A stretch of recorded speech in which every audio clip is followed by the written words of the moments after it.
The novel coronavirus, later termed COVID-19, would headline our sentences and dictate the way we lived our lives.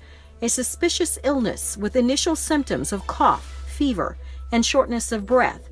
Once considered a COVID-related pneumonia in Wuhan, China, only a few dozen cases at the time. Then Thailand, and Japan, and soon the United States. Atlanta-based Centers for Disease Control begins COVID screenings at 3 U.S. airports, where flights from Wuhan were the most populated. Later in January, the CDC confirmed its first case in Washington state, then established a team to investigate. In February, the United States declares a public health emergency after the World Health Organization announces the same globally. In March, the Georgia Department of Public Health reports that a Bartow County resident is Georgia's first COVID-19 related death. Mid-March saw a major shift as the governor closes K-12 and post-secondary schools and issues his first shelter-in-place order.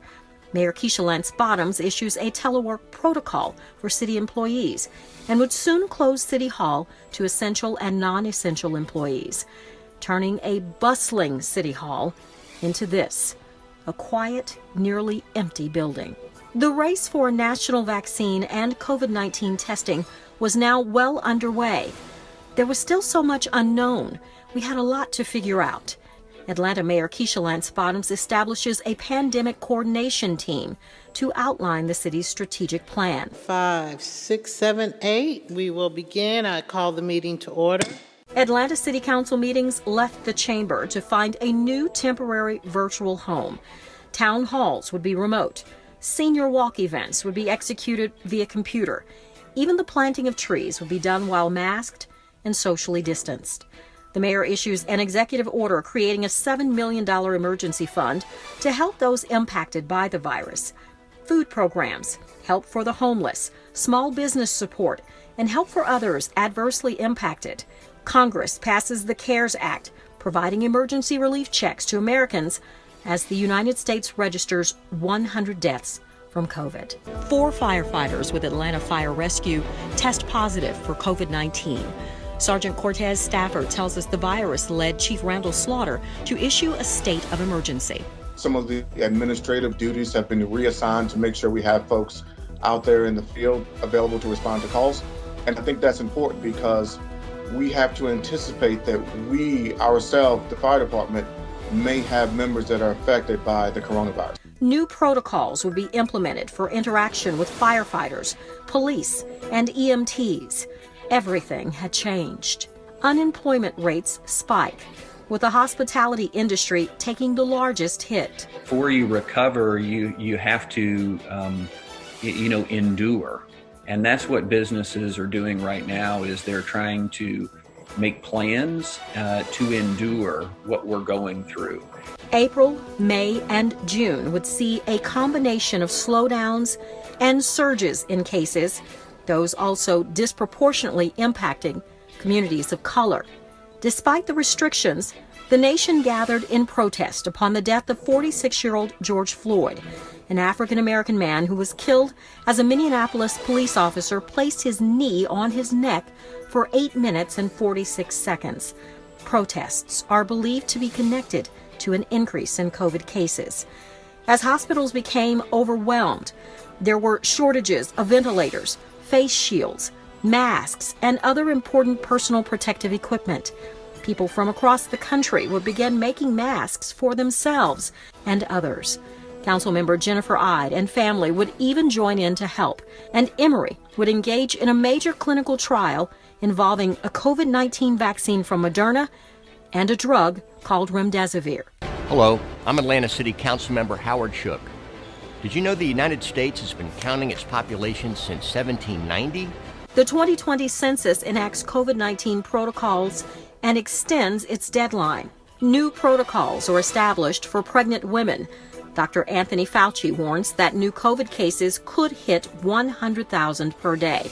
July saw scientists confirming that airborne particles played a role in the virus's transmission, prompting the World Health Organization to acknowledge it publicly. Florida becomes the epicenter of the virus. Civil rights icons John Lewis and C.T. Vivian pass away. And our own Atlanta Mayor Keisha Lance Bottoms, her husband, and 2 family members test positive for COVID-19.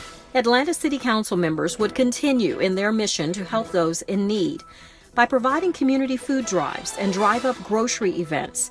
In August, the FDA issues emergency use authorization for convalescent plasma, and COVID becomes the 3rd leading cause of death. We have surge planning, we have COVID planning, been looked at great. We worked at partnering with our departments of public health, the National Guard, state and local officials, all to be prepared for the demand that may be seen in the community. September, October, and November saw fears of the upcoming flu season and a possible twindemic, where the flu and COVID would collide. The CDC finds a connection between COVID cases and those who dined out at restaurants.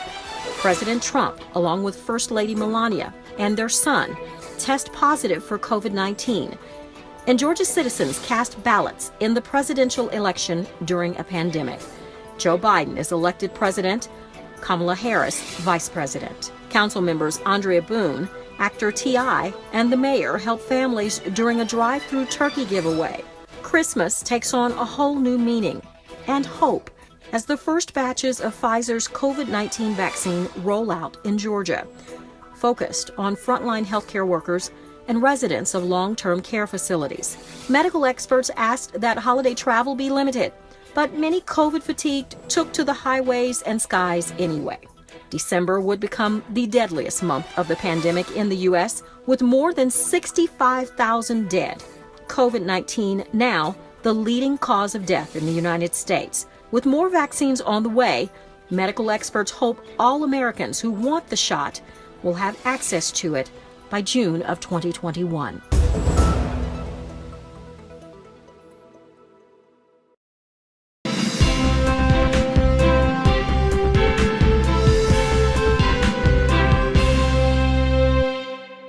The Atlanta City Council adopts legislation ratifying the mayor's executive order directing the investment of $50 million in new bond funding to produce and preserve affordable housing in Atlanta.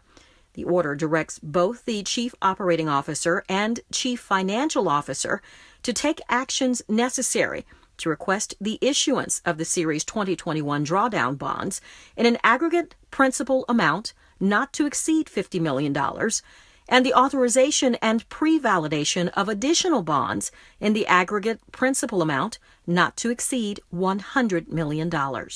The Council says yes to a resolution requesting all relevant city departments modify painted and printed icon signage denoting accessibility for persons with disabilities to show a more action-oriented representation of the disability community on public property. The Council approves a resolution to create the City of Atlanta Enterprise Resource Planning Steering Committee to provide responsibility and oversight in improving performance and delivery of city services. For more recently approved legislation, please visit our website, citycouncil.atlantaga.gov. This has been your Atlanta City Council Legislative Minute.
Welcome to Stay at Home Connect. I'm Phyllis Jackson. Georgia's Department of Public Health reporting its first case of the COVID UK variant. The patient is said to be an 18-year-old man with no history of travel. He is currently in isolation at home. Although this mutation is more contagious, medical experts say they can't confirm that this strain is more severe or that it will lead to an increase in deaths. The UK variant has been discovered in New York, Colorado, and California. There is some indication that a new extremely contagious COVID-19 variant out of South Africa could be resistant to the new vaccines. Researchers are concerned that this mutation may actually disable the vaccine's effectiveness, but are investigating its impact. Georgia elects Reverend Raphael Warnock in the Senate runoff against Kelly Loeffler. The senior pastor of Ebenezer Baptist Church, Warnock makes history as the first black senator to be elected from the state of Georgia. He is also the 11th black senator ever elected to the U.S. Senate. John Ossoff defeats David Perdue to become the youngest senator in 40 years. Warnock and Ossoff's wins give Democrats control of the Senate, which is now evenly split between them and the Republicans. Any ties would be decided by Vice President-elect Kamala Harris. The surge of COVID-19 in Georgia is impacting every aspect of the medical community. Northside Hospital officials tell me that their convalescent plasma supply is depleted. Since launching the convalescent plasma program, Atlanta Blood Services has collected more than 1,700 units of plasma from 563 donors. Now there's a waiting list. I caught up with Carrie Cox, Executive Director of Atlanta Blood Services. So many people are meeting the needs in whatever way they can. So for people who may be considering donating plasma, this very awesome plasma, tell us what the requirements are, and if they're a little on the fence, what do they need to know about the process? Okay, thank you for asking that. Really what we're looking for right now is anybody who has recovered in the past 14 days to 90 days. That's when your antibody levels are the highest, and that's when we want to collect your plasma, when we want to collect that liquid portion of your blood that has the antibodies that will help somebody else out. We want you to be at least 18 years of age. Make sure you're in good health. Make sure you have recovered from your COVID infection. We make sure that you're healthy and meet all of the regular blood donor criteria. If you or someone you know has recovered from COVID-19 and would like to donate convalescent plasma or learn more about eligibility, go to atlantabloodservices.com or call 404-477-1298. Vaccination efforts continue in a slow pace. Georgia health officials say that while some healthcare workers in Metro Atlanta are getting vaccinations, vaccines are literally sitting in freezers in some rural parts of the state. Public Health Director Dr. Kathleen Toomey says lack of adequate staffing and logistics seem to be playing a role in the problem. Doctors in Los Angeles County say COVID cases have quadrupled since November. They are struggling to maintain the proper amount of air pressure for adequate oxygen levels and have even instructed paramedics not to transport patients with little chance of survival. Officials say someone is dying every 15 minutes in Los Angeles County. Atlanta City Council member Michael Bond joins with the Atlanta Police Department's Historical Society to honor APD officer Claude Monday, the first African-American APD officer killed in the line of duty back in 1961. The socially distanced ceremony was held at Lincoln Cemetery. Many of the people that he was charged with protecting probably wouldn't have sat next to him at a lunch counter, may have called him the N-word, but yet he had sworn an oath to protect those individuals and individuals from his own block, from his own community. And of course, he did not get the type of recognition at the time of his death. His family didn't get. Here at Atlanta City Council, my name is Andre Dickens. I have the pleasure of serving as your chairman for this year. Thank you all for being on the line. I hereby call this meeting to order. We do have a quorum, and I'd like for what I know is that we have council members Overstreet, Faroki, Ide, Mazikite, and Brown on the line. Currently, Councilmember Westmoreland is in a Beltline meeting that was called. He's on the board of the Beltline because he's the chairman of the CDHS committee, and the Beltline is just called a meeting. So he had to go to that, and he will join us whenever he can as that meeting ends. So we have a quorum of members, 6 out of the 7. So that is our roll call, members. Ms. Fuladini, do they need to verbally say so, or is it now that I know that they're here? Nope. Okay. You've noted that they're here. That's fine. Thank you. All right. Please read off the remote meeting statement. Yes, this Transportation Committee meeting is being conducted remotely as advertised and as in accordance with OCGA 50-14-1. The meeting will be conducted in conformance with Robert's Rules of Order and the Rules of Council as authorized by the City Code. The public may access the meeting by dialing 877-579-6743, conference ID 831-599-1256, which was noted on the January 8, 2021 public meeting notice. The public may also view the meeting on Channel 26, the Council's homepage at citycouncil.atlantaga.gov, the Council's YouTube channel, or the Council's Facebook and Twitter pages via @ATL Council. All presentations are available on the Atlanta City Council Transportation Committee presentation page. The agenda was published and made available on January 8, 2021 via atlantacitga.iqm2.com. In addition, the public was able to submit comments via voicemail at 404-330-6059 between the hours of 4 and 7 p.m. the day before this meeting. All persons present on the remote council meeting conference bridge are requested to mute your phones and speakers. Additionally, the speakers must be acknowledged by the presiding officer prior to speaking. Each council member is requested to open your Outlook email and minimize the screen. Amendments, substitutes, and informational documents have been distributed to committee members beforehand. Thank you all in advance for your cooperation. Thank you. So now I will make a motion to approve the agenda as printed. Is there a second? Second, Mazikite. All right. So let's prepare a vote.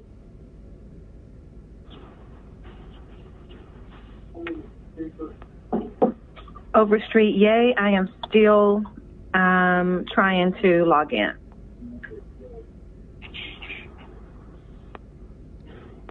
All right. Go to the pen.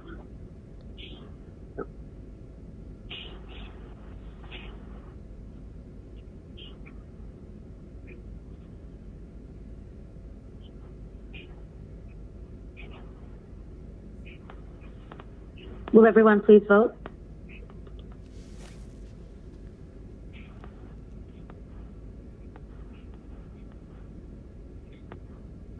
The vote is closed. 6 yeas, 0 nays. The agenda has been adopted. Okay. We have adopted the agenda. Now I'll make a motion to approve the minutes. Is there a second? Second, Mazikite. Yeah. Mr. Chair, I apologize. I'm a voice vote today. Yeah, a few of us are having problems getting into the system. That was occurring yesterday. I'm currently not able to get in as well. So, Mazikite, I'll have you as a voice vote. Ms. Overstreet, how do you vote? Or are you in now? Affirmative. Okay.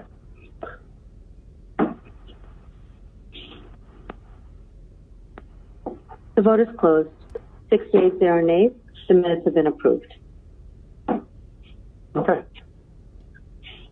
Now, item F on the agenda is the election of the 2021 Transportation Committee Vice Chair. And this will be an electronic vote when we, after we decide. So I'm going to nominate Councilmember Marcy Collier Overstreet. She was the Vice Chair before. Is there anyone else that wants to be nominated? Second that motion, Mazikite. Okay. All right. So, Ms. Overstreet, that's okay with you, right? It is. Thank you very much, Chair and Councilmember Mazikite. I'm happy to stand in your seat, and I appreciate your vote of confidence. Thank you. All right. So there was a motion by Dickens and a second by Mazzicai. Let's prepare a vote. Mr. Chair, this can be done with a voice vote. Oh, okay. All right. All members in favor say aye. Aye. Aye. Any opposed? Okay. So that has been approved. Six yeas and 0 nays. We now have a vice chair. Thank you, Ms. Overstreet.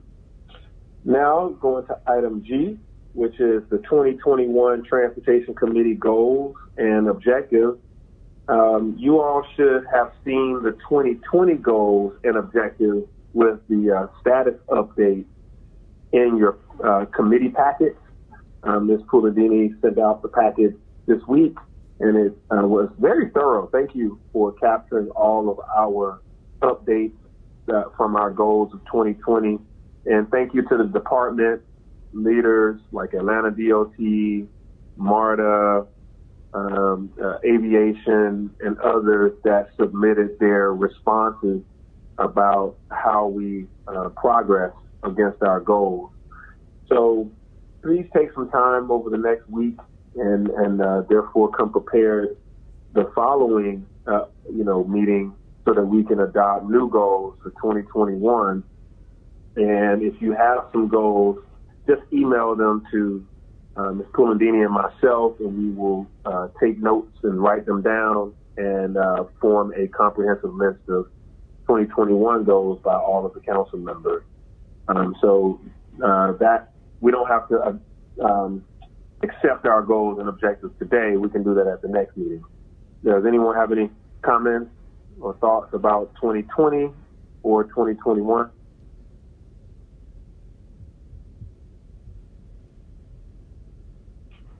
Okie dokie. All righty, so we'll tend to that next meeting. All right, now it's time for public comment. Damon, if you would play the recording of the public comment. I think we have just 2.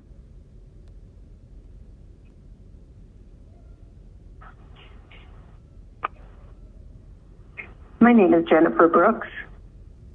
Honorable council members, I hope you and your loved ones are staying healthy and safe.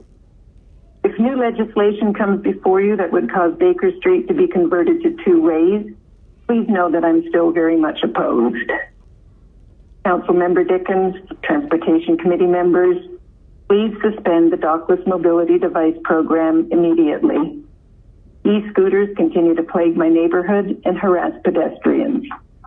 E-scooter vendors are not being held to any standard of compliance. Bird claims awesome ID scanning to be sure there are no underage drivers. Does this mean pedestrians are safer on my sidewalks? Does this technology tell them who is actually riding? Or how many people are on the scooters? Or are the scooters on the sidewalks? Councilmember Dickens, we've struggled enough with this. Please suspend the dockless mobility device program immediately. In 2021, may we have public engagement regarding both Vision Zero and One Atlanta. I would welcome community engagement and conversation about both of these frameworks with a view to handpicking and implementing only what is appropriate, practicable, and equitable within our own city, knowing that what may work somewhere else may be quite inappropriate here. Thank you all for your service. Greetings to you, committee members and staff, and special greetings to you, citizens and voters of Atlanta, monitoring your government in action and taking note of how comments made by Atlanta residents are treated by our elected officials. Ben Howard, Senior Advocate, Public Policy Analyst. The Atlanta Planning Advisory Board, APAB, meets this coming Saturday, January 16th at 10 o'clock a.m. Under APAB President Debbie Skopczynski, APAB no longer has a Transportation Committee.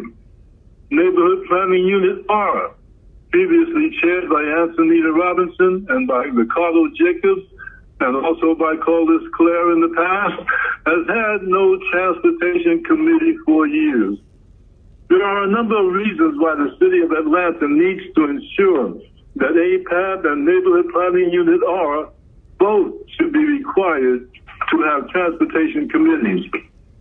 Residents, professionals, business persons, and stakeholders within Neighborhood Planning Unit R, one of 25 NPUs within APAB, need to be told about the sweeping mortarboard authority and the potential impact upon their communities. They need to be brought up to date on the past and future COVID-19 millions of dollars allocated to help curb the effects of the coronavirus upon public transportation. Residents need to be brought up to date on the status of solar-powered driverless buses soon to come to our town. They need to know how laid-off bus drivers and transit workers will be retrained for careers in other fields. So where are those NPUR movers and shakers? They are still at NPUR in 2021, hiding behind the scenes after having taken a summer vacation in June of 2020 and a winter vacation in December of 2020. Antonita Robinson is the 2021 vice chair, although the NPUR agenda fails to reveal that fact. The Office of Secretary also does not appear on the NPUR agenda. Given such acceptance of the NPUR 9 modus operandi, how can the transportation-related problems of senior citizens in Southwest Atlanta ever be addressed? I call upon you, our elected officials, to enact stronger citizen participation legislation. Be advised that you will be resisted by the NPUR 9, Antonita Robinson, Paulus Clare, Ricardo Jacobs, Annette Scott, Alfred White, Allison Hathaway, Sherry Williams, and the NPUR 9 cohorts. And that concludes our public comment. Okay. Thank you, Mrs. Brooks, and thank you, Mr. Howard. Appreciate your comments and take them seriously. Now, let's move on to the consent agenda. Item number 1, 21-0-0029, an ordinance by Transportation Committee amending the FY 2021 Airport Revenue Fund and Airport Renewal and Extension Budget by adding anticipations to the Revenue Fund for CARES Act grant funds in an amount not to exceed $180,881,143.00, by adding appropriations to the Revenue Fund in the amount of $13,377,750.00, by adding appropriations to the Renewal and an Extension Fund in the amount of $4 million and 0 cents to fund certain costs associated with the maintaining compliance and operations of the airport, and by adding appropriations to the Revenue Fund in the amount of $109,420,025.00 to fund debt service transfers to the sinking fund and for the purposes. Item number 2, 21-0030. 21-0-0030, an ordinance by Transportation Committee to amend the FY 2021 Airport Renewal and Extension Fund, Airport Passenger Facility Charge Fund, Airport Customer Facility Charge Fund, 2012A Bond General Airport Revenue Fund, 2012C Bond General Airport Revenue Fund, 2019A Non-AMT GARBs, 2019B Non-AMT GARBs, 2019C Airport PFC and Sub-Lien Revenue Bond Fund, and 2019B Airport PFC and Sub-Lien Revenue Bond Fund, budget by transferring to and from appropriations a total amount of $42,726,842.74 for reimbursement of the Airport Renewal and Extension Fund and for the purposes. And item number 3, 21-0-0031, an ordinance by Transportation Committee authorizing the mayor or her designee on behalf of the Atlanta Department of Transportation to accept grant funding from the Georgia Department of Transportation for pedestrian improvements, to enter into a grant agreement and to amend the fiscal year 2021 budget by adding to anticipations and appropriations the amount of $491,276.80 for the local maintenance, for the 2020 local maintenance improvement grant, to enter into agreements with the Georgia Department of Transportation for implementation of grant acceptance and participation and for other purposes. All right. Thank you for reading those off. We If there are no objections from the council members, we will accept all of those first reads and deal with them accordingly. Before we go to the regular agenda item, I just recognized that our committee member Antonio Brown has a birthday today. So happy birthday to Councilmember Brown. Oh, thanks, Mr. Chair. Thanks, Mr. Chair.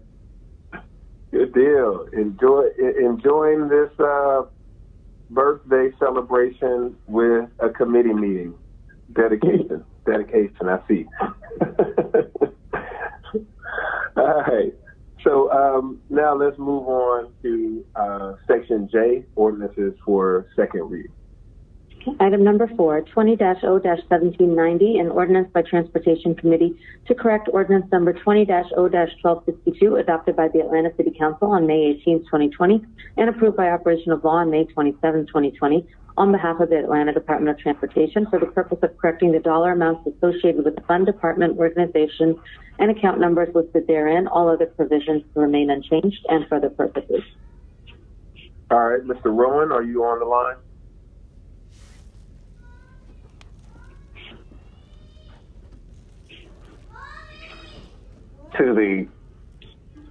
Hello, Mr. Rowan? Oh, sorry, I was talking to myself while the system had me muted. Happy New Year, Mr. Chairman. This is actually a simple change to the Tiger grant with FTA on the MLK corridor project as we near completion. We have to make sure that we're maintaining the proper percentage split. So there's just a little fine tuning here on our grant amount. No overall change to the project. Good deal. So I'll make a motion to approve. Is there a second? Second, Matsukite. All right, let's prepare to vote. And then, Mr. Rowan, stay on. I wanted to ask the MLK question. The vote is open.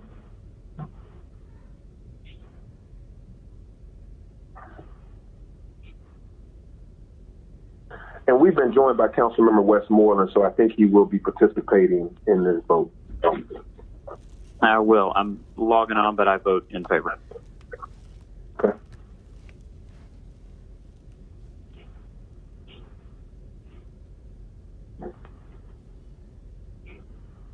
Is everyone else? Yeah. Is everyone else? Anybody that's verbal? Vote. Affirmative. Overstreet.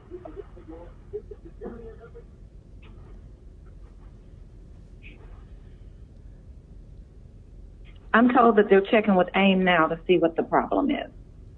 Okay. Yeah, mine still messed up too. And the vote is closed. 7 yeas, 0 nays. This item is favorable.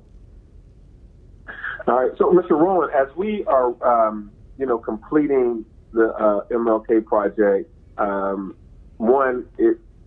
on the western end, actually near where I live, it looks really good. Progress has been substantial over the past year. We had a lot of discussion and complaints and near the Lowry portion by a few individuals. So I wanted to, see how we can do a community reapproach now that it's done. So maybe you and your communications folks and others, we should think about, between council members Brown, Boone, others that touch that area, of course myself, and anyone else from this committee, just hey, this is done, or it's almost done. Here's the highlights of it. Here's what's to be expected. This is just an overall review of it. Here's how traffic has been improved. Something that solidifies that a lot of work went into it and that the community input was taken seriously. And here are the things that the community is benefiting by. What do you think about that, Mr. Rose?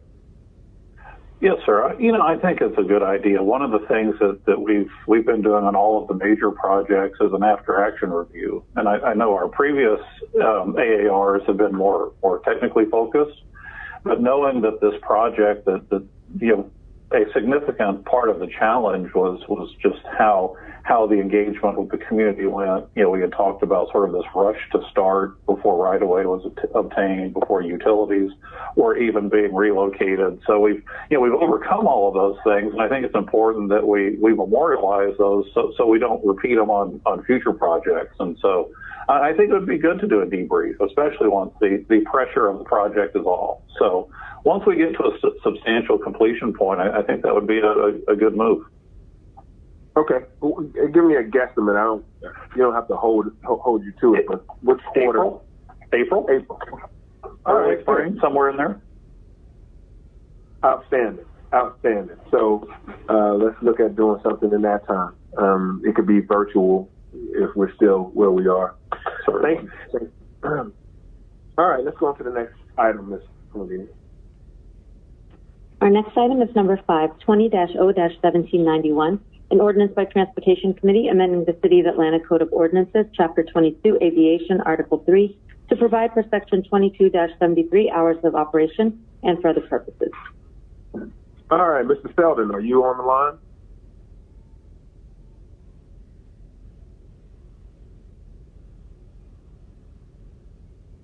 I know he's dialed in. Maybe he needs to be unmuted. Is anyone from the airport unmuted? Mr. Chairman, can you hear me? There we go. There we are. I'm John Selden, the General Manager of Hartsfield Jackson Atlanta International. Good morning, Mr. Chairman. Good morning. So this paper is to codify our hours of operation between 11 and 4:30 and provide our law enforcement individuals some guidance on how to maintain our terminal for cleaning and safety at night, our deep cleaning that we're doing. This allows us to work on the SkyTrain, the parking decks, and the main terminal, the international terminal, and the rent-a-car center. And all of the appropriate signage has in place. We have PAs throughout the day, and MARTA has assisted us in providing flyers to individuals on the train, and this program is working very well. Our numbers are significantly down here of our residentially challenged individuals that come to the airport at night, and we view this as a very good paper to give our police the tools they need to keep Hartsfield Jackson safe and clean. Thank you. All right. Motion to approve, Matsakite. I will second it. Dickens.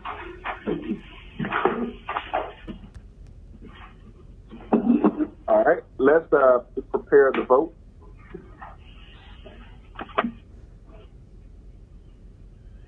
One moment, please.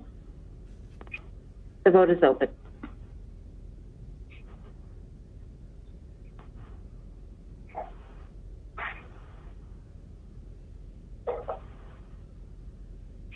All right, those with voice votes, please give us your vote.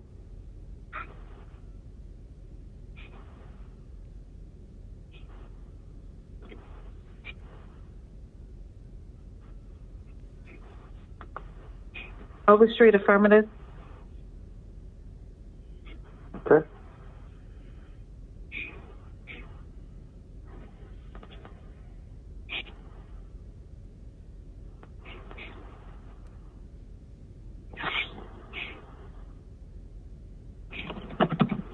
The vote is closed. 7 yeas, 0 nays. This item is favorable. All right. Our next item. And also, council members, if you do want to speak, I don't have the visibility into speaker buttons, so if you do want to speak, you'd have to just yell at me. This is Councilmember Ide. I had my button pushed. I'm sorry, Miss. I just thought about that people may have had their button pushed, but my system is down. What would you like to speak to? Can I just ask Mr. Selden a question about this paper? And I voted yes because I'm sure he's going to have a really good answer to this. All right, thank you. I say that sincerely because I know it's an issue you've been working on, but can you just, as we are in the cold weather months, can you just give a little bit more detail about how you do deal with the situation when we have unhoused individuals that are coming to the airport for warmth, how you get them to the right place so that they can stay out of the cold? Most of these individuals are showing up on the last two MARTA trains southbound, which terminates here at the airport. And there are no northbound trains. What we do is we have the only people allowed in the building are ticketed passengers or people with IDs and people that are meeting passengers that have flight numbers and have been verified by either our security force or our police. These individuals come out of the train, they go out the emergency exit door, and they come here about 1:45 in the morning. And at that point, they sit in our vestibule, which is out of the wind on the west curb, and wait until the trains come back in service. And at about 4 a.m., we bring them back into the building and provide them MARTA cards to go on their way. I will tell you, we used to have somewhere in excess of 350 residentially challenged individuals coming to the airport. We now have there are days we have as few as 30. Last night we had 70.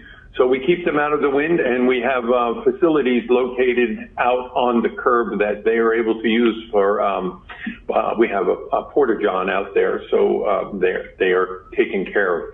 Our police are out there with our security team with them at night, and it seems to be working fairly well. We have really not, as long as you can kind of get out of the wind, even though the temperatures are cold, it is what we have to give by not letting them in the building while we clean it. Thank you. Yeah, we also have Hope Atlanta, ma'am. I'm sorry. We also have Hope Atlanta on duty, and there are nights we are offering services. And this has been the biggest success, is that Hope Atlanta now is taking individuals that are here that are voluntarily like to go back to a shelter or and provide services by Hope Atlanta. So the other day we had 11 we transported up. Yesterday we had 5. Before that, very few of these individuals would ever accept services. So this is really a success for Hope Atlanta. I'm sorry, Councilman Knight, for interrupting. Okay, no, that is great. That's exactly the hoping to hear. I appreciate it. Great. We have one more comment from Mr. Brown. Oh, Mr. Chair, Mr. Selden took care of it. Colleagues, as you know, we kind of faced some of these challenges last year, and Councilmember Dickens, myself, Councilmember Westmoreland, and the council president went up to the airport to kind of see what was happening, and we put an aggressive strategy together to help mitigate the congregation of the unsheltered and help them move into some supportive housing and care. This was at the height of the pandemic, and Hope Atlanta has really done an incredible job. And as Mr. Selden said, I mean, they continue to really provide care and services and matriculate these individuals into supportive housing and assistance housing whenever it's available. So kudos to Hope Atlanta and Mr. Selden. You've always had a heart for the unsheltered population, and we appreciate you so much for that. Thank you, Councilman Brown. Yep. All true indeed. Good deal, everyone. Thank you for that. All right, we have, I think we voted on that item already, so now we can move on to item 6. Okay, item number 6, 21-0-0004, an ordinance by Councilmember J.P. Maxakite authorizing the mayor, her designee, to install a 3-way stop at the intersection of Loring Drive Northwest and Haskell Road Northwest and for other purposes. Motion to approve, Maxakite. All right, I will second it. All right. I'll take your second, Mr. Westmoreland. So let's prepare a vote.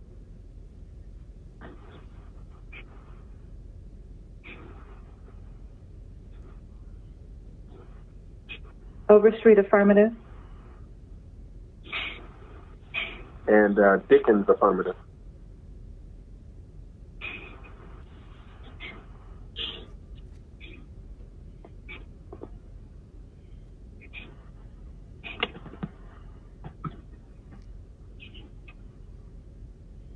The vote is closed. 7 yeas, 0 nays. This item is favorable. Our next item is number 7, 21-0-0023, an ordinance by Councilmember Amir Arfroki authorizing the mayor or her designee to make the intersections of Lake Avenue Northeast and Waddell Street Northeast, Lake Avenue Northeast and Montague Circle, and Lake Avenue Northeast and Hale Street Northeast all-way stop-controlled intersections, to authorize the Atlanta Department of Transportation to install stop signs at the intersections and for other purposes. All right, Mr. Faroki, you want to put in some comments on this one? Yeah, I'll just be brief. This is an effort to slow traffic along Lake Avenue and Inman Park and make it a little safer for pedestrians. I want to thank Commissioner Rowan and his team for coming out and walking the street, taking a look at it, and coming up with these recommendations, and looking forward to the impact it has. Motion to approve. All right, I'll second it. Dickens?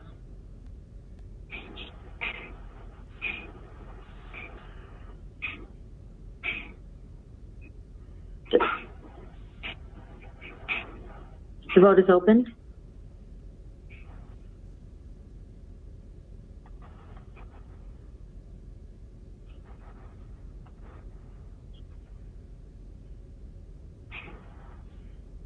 How do you vote, Ms. Overstreet? Affirmative. How about you, Mr. Westmoreland? Oh, you're already in.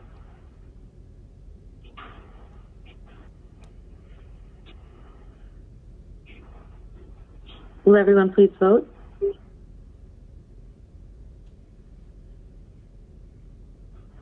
Massachusetts, affirmative.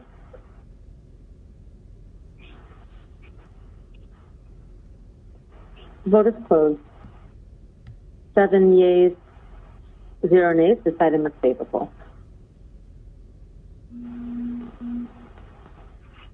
Our next item is number 8, 21-R-3022, a resolution by Transportation Committee authorizing the mayor or her designee to issue task order number FC-10640A05 for agreement FC-10640A job order contracting services large with Astra Rohet Fox JOCJD for roof replacement of the central airfield lighting vault at Hartsfield-Jackson Atlanta International Airport in an amount not to exceed $154,538.35 on behalf of the Department of Aviation. All contracted work will be charged to and paid from the SDOA numbers listed herein and for other purposes. All right, Mr. Selden. Don Selden, General Manager of Hartsfield-Jackson. The Central Terminal Complex is our runways 9 left and right and the associated taxiway systems. This is a fairly good-sized building that has a 28-year-old roof. Inside there are the regulators. They're transformers that take Georgia power and convert it into power that our LED light system use.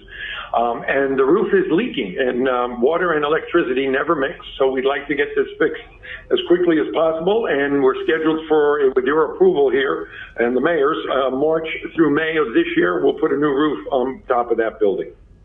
Thank you. Motion to approve, Massachusetts. All right, second by Dickens. If there are no comments, let's prepare to vote.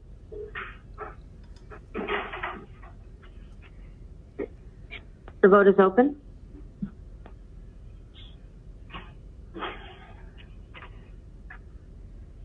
Overstreet, affirmative.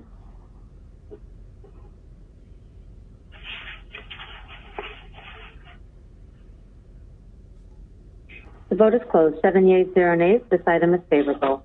Our next item is number 9, 21-R-3023, a resolution by Transportation Committee authorizing the mayor or her designee to issue task order number FC-10640A04 for agreement FC-10640A job order contracting services large with Astra Rohet Fox JOCJD for roof replacement of the South Airfield lighting vault at Hartsfield-Jackson Atlanta International Airport and on behalf of the Department of Aviation in an amount not to exceed $260,962.10.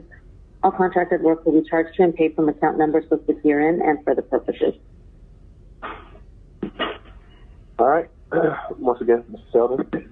Yes, sir. The South Vault is for the 5th runway, and its associated runway lights and taxiway lights. This vault is not quite as old. It's about 16 years old. The design was probably not the best, and the roof has suffered some water damage. And this contract's going to take us a little longer. This roof is a little harder to replace. It's going to take us 4 months instead of the 3, like the central complex. But we would like to move forward with this project also. It's the same company. Thank you, sir. Motion to approve, Matzkite. All right, second by Dickens.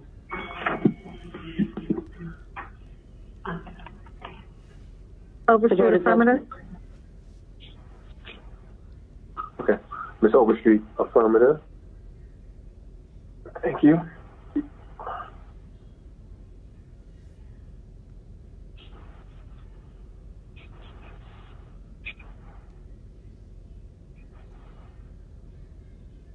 The vote is closed. 7 yeas, 0 nays. This item is favorable. Our next item is number 10, 21-R-3024, a resolution by Transportation Committee authorizing the mayor or designee to execute an agreement for RFP-C-1012064, demolition of Sheraton Hotel Complex at Hartsfield-Jackson Atlanta International Airport with Renaissance CERM LLC, a joint venture comprised of Renaissance Inc. and Corporate Environmental Risk Management LLC, on behalf of the Department of Aviation for a term of 245 calendar days for substantial completion and 275 days for final completion, in an amount not to exceed $9,818,235.00. All services will be charged to and paid from TCAEO, FTOA members listed herein and for other purposes. And there's an amendment in your packet which would attach the Independent Procurement Review Office report. I make a motion to amend to attach the iPro report. Is there a second? Second, Matzkite. Okay. Let's prepare the vote on the amendment. The vote is open. Ms. Overstreet? Affirmative. Okay.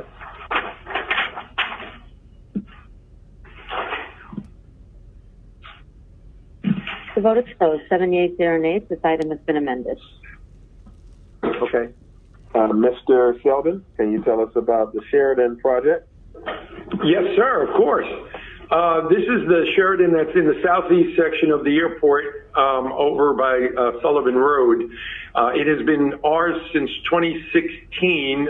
It was part of the 5th runway deal. We have been paying taxes of we have been paying costs of $600,000 a year, one, due to maintenance of the property, and 2, to taxes of College Park in Clayton County. Knocking the building down will reduce these costs markedly. The project is, the hotel is a 12-story hotel with 400 rooms. It is the old GICC, which was 231,000 square feet. It sits on 19 acres, and the parking deck has 434 spaces in it. By doing this, we'll reduce our costs and then eventually be able to put it out for an RFP for development. The implosion, pending approval of City Council and the Mayor, is scheduled for August 4th with total completion done by November of this year. And we are looking forward to getting these costs off of our books and redevelop the property into something useful and profitable and economically feasible for the region. Thank you. Motion to approve, Matzkite. All right. Next, second by Dickens. Let's prepare the vote. The vote is open. Overstreet, affirmative. Mr. Dickens, you need to strike a deal where you get to push the button. Yeah. Oh. I'll change that to on condition of Mr. Dickens getting to push the button. Approved. We'll make sure that happens. All right. I've never blown anything up before, so let's. I want to be there with the hard hat and all that. Please, let's all of us. The vote is closed. 7 yeas, 0 nays. This item is favorable as amended. Our next item is number 11, 21-R-3025, A resolution by Transportation Committee authorizing the mayor, her designee, to issue task order number FC-106418 to fix for agreement FC-106418, job order contracting services small with Johnson Lux Skyline Atlanta JOC Contractors, LLC, for the replacement of HVAC chiller at Central Communications and Command Center at Hartsfield-Jackson Atlanta International Airport in an amount not to exceed $170,747.81 on behalf of the Department of Aviation. All contracted work will be charged to and paid from account numbers listed herein and for the purposes. All right, Mr. Selden, let us know about this command center. Yes, sir. August 4th is a Friday, so we'll send that out. August 6th is a Friday. We'll send that out to your calendars for the implosion. Yes, but this is for our command and control center, the HVAC system, and the command center has a lot of technology in it and computers and generates a lot of heat. The system that's on the roof there is 22 years old, and it is getting close to the end of its useful life, and we would like to replace it before it reaches its useful life so we don't cook any of our high-tech equipment in that building, and for $170,000 going forward. Thank you, sir. Thank you. I'm motion to approve, Matsky. Okay, and I'll second it. Dickens, let's prepare our vote. The vote is open.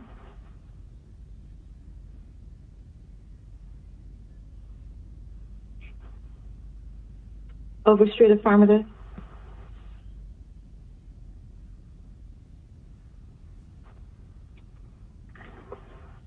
Vote is closed. 7 yeas, 0 nays. This item is favorable. Our next item is number 12, 21-R-3026, a resolution by Transportation Committee authorizing the mayor, her designee, on behalf of the City of Atlanta to enter into an encroachment agreement with Bandwidth Infrastructure Group GA LLC for the purpose of installing fiber optic cables and conduit within and underneath the public right-of-way of Johnson Road Northwest from North Eugenia Place Northwest to Johnson Grove, Atlanta, Georgia 30318, and for other purposes. All right, Mr. Rowan. Yes, sir. I'm actually going to bring my partner at DOT into this, Cotina Alexander, to talk about this encroachment agreement. If we could get her unmuted.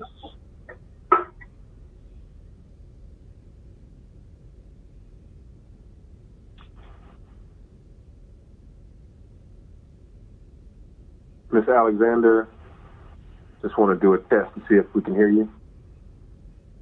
Okay. Not yet. The same person that does the unmuting is also trying to fix our login problems with Microsoft and AIM. They may be occupied. Well, if that's the case, Mr. Chair, I can certainly address this one. This is utility work within the right of way.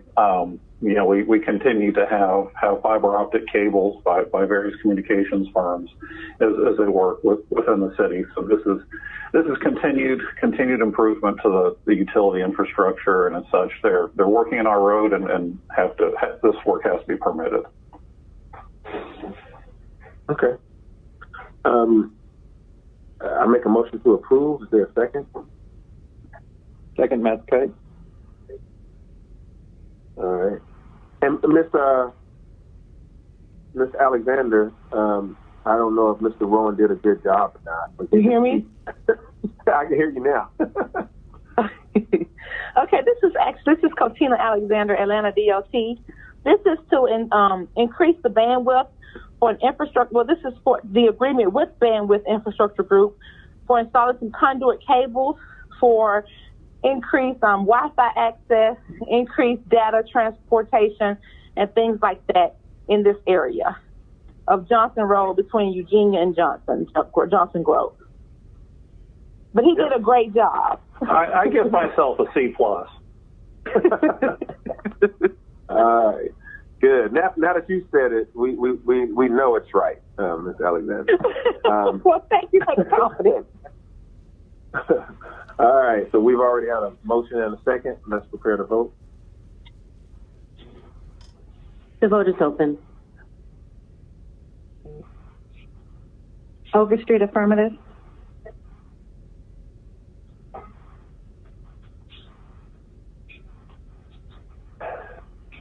And Ms. Alexander and Mr. Rowan, while we await the result of this vote, I did want to just for the record let people know throughout the city right now, well, you can let them know there's utility installations happening along the right-of-way, and what should citizens expect? And then also, how do they report? I made a phone call to Mr. Rowan about 3 or 4 days ago, letting him know that they were doing the utility company was doing a good job trying to stay out of the street and keep their, noise down and materials out of the way. But I did notice a big chunk of asphalt had gotten lifted because of this heavy equipment. And he said, oh yeah, they always have to go back and fix those things that they damaged. So, Mr. Rowan, do you want to kind of, well, first, let's dispense with this vote. Ms. Pulandini, go ahead on and let us know the status. The vote is closed. 7 yeas, 0 nays. This item is favorable. Okay, thank you. Mr. Rowan or Ms. Alexander, do you want to speak to just how utilities do what they do, and then how citizens can comment about any challenges? Sure. So I'll take that one. So within DOT, we have a team that manages the right of way and also reviews and approves both the permits as well as the installation and then the final closeout and stabilization of the site. I'll admit, I think our biggest challenge is that final stabilization. And so we work pretty diligently, and we rely on feedback from the community to be sending inspectors out to be looking at the work that's going on. So a 311 request is simplest. If that's not on the radar, then I would say contact Angela Campbell within our team. We can create a work order to get an inspector out. And if all else fails, you always have Cotina and you have me, and we'll jump on top of it as well. I will also share that we're trying to be more aggressive. We've caught a few folks working without permits, and we quickly remedied that. But really, we're looking more at how can they get in, get done, get out with minimal damage, and us not having to hold their hands. We had one incident where one company was not doing a good job completing their work, and we actually held all of their permits, and we blocked them from getting new ones until their work was done. And so we have a few tools at our disposal. But your question to the communication, 311's great, and then Angela does a fabulous job, Angela Campbell, with entering the work orders and making sure our team stays on top of the required delivery schedules. Great. All right, so council members, please keep your citizens, your residents and your communities aware, that if these things are causing problems, call 311. And I would add, Mr. Chair, please don't get out and sit on their equipment and try to block their work. We actually had that happen once last year, which was quite an episode. Yeah, don't do that. All right. So we have just completed all of the legislative items. Council members, are there any comments or questions or anything that you'd like to say?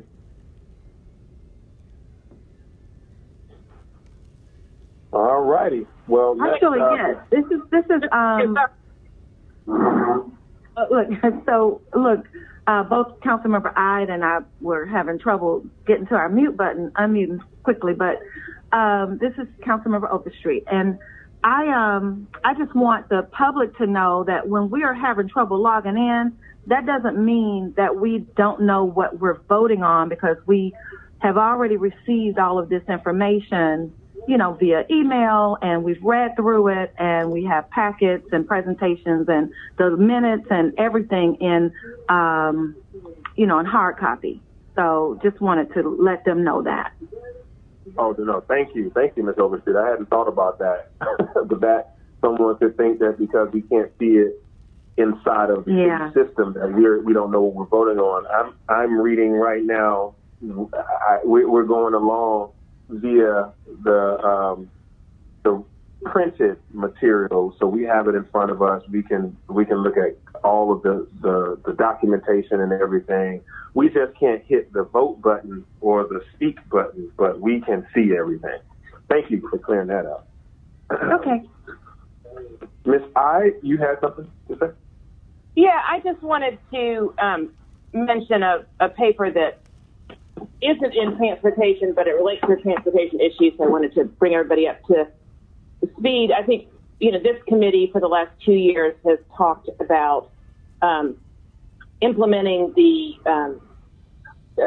speed ticketing cameras in school zones that was authorized by the state back in 2018, and that we needed to do in conjunction with Atlanta Public School Systems. And Commissioner Rowan's been very supportive of that, and our outgoing COO, Josh Williams, was supportive of that. And finally, we got that deal struck with APS right before Christmas, and Mr. Matsakite and I worked with the administration to get that intergovernmental agreement done.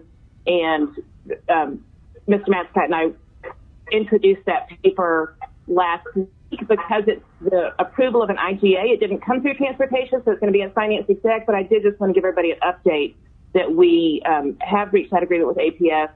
They, I believe, have selected a vendor, and hopefully they'll be implementing that program around our Atlanta Public Schools this year. Great. Thank you for that update. That's good information on being safe. Mr. Rowan, there's one question that came in. Are you still here, Mr. Rowan? Yes, sir. I'm still here. There's one question that came in via text just now, and it was regarding the barriers that we have erected to reduce racers and street racers and those who wanting to speed. Are they still out there, and are they effective? And just generally, how many barriers have we placed out? Roughly. Yeah, so we actually have quite a few barricades out. At the last count, I believe we had several hundred pieces of barricade. So we've actually installed some on state routes. We've been on Edgewood. We've been up in Buckhead on Alex Cooley Drive. We've been in the Castleberry Hill neighborhood. So those are still out. We're still maintaining them. The thing I would remind everyone is that we really follow APD's lead. And so when they see areas where they think the barricades would help, we stand ready to jump in. It's been an interesting conversation, Mr. Chairman. I think oftentimes those concrete barricades, people are surprised at how long it takes to get those in place.